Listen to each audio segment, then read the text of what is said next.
what I'm trying to say, I think, is that I came from a family that had a very highly developed consciousness about social inequality and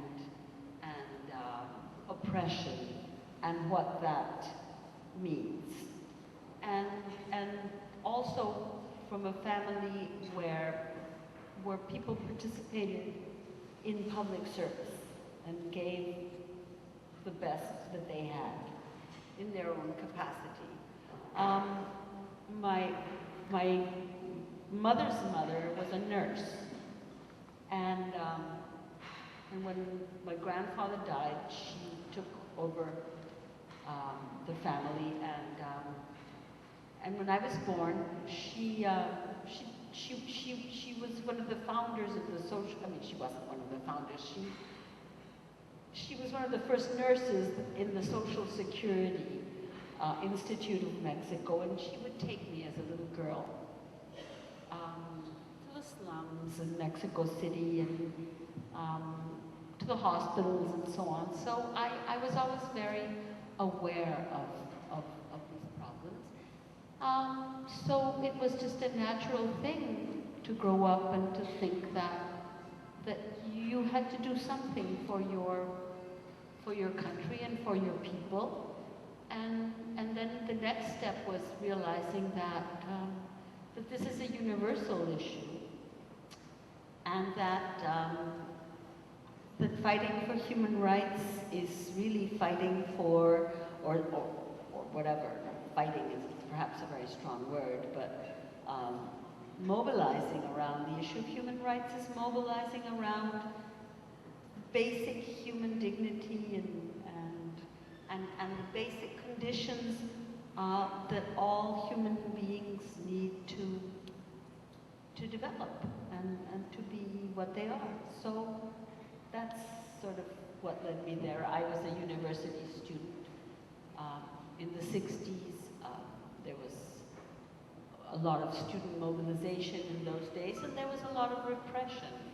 And I witnessed a lot of that repression, and I saw what the lack of democratic rights can do to a people and to a society. And so I chose that path. I chose the path of trying to deepen democracy and create conditions for citizenship as my life's work, and that's what I've been doing ever since. Thank you. And the relationship to social and economic development? Yeah. Well, if you believe in human rights as sort of the basic conditions for human dignity and civilized existence, then you have to believe that we all have economic rights and social rights and civil rights and political rights, and you can't really separate those. But I think what you have to do is find ways and means to bring those together. I've always believed that if we become empowered by participating in government or in our communities, that is a first step towards making this realization of economic rights more real.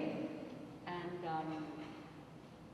so one of the things that I have now been doing after a lot of years of working more in the area of civil rights is working with one very basic human right that tends to be overlooked because nobody really thinks about it. And it's the right to be registered at birth. It's a basic right. It's in the Universal Declaration of Human Rights. It's in all of the international human rights conventions and so on. But it's very often overlooked because because it's so basic and fundamental that we all tend to forget that if we're not lucky enough to be registered at birth and have a birth certificate, we do not exist for the state. And therefore, we cannot begin to exercise any of our rights. We are invisible. And that led me to the realization that in the part of the world where I developed my work, which is in the Americas, about 18% of all the children under 5 years old do not have a birth certificate. And millions of people, of adults, don't have it, and therefore they cannot vote, they cannot access education or health services, they cannot own property, they simply are non-existent, they're invisible. So this is what I'm now trying to develop as a program for universal civil identity in the Americas.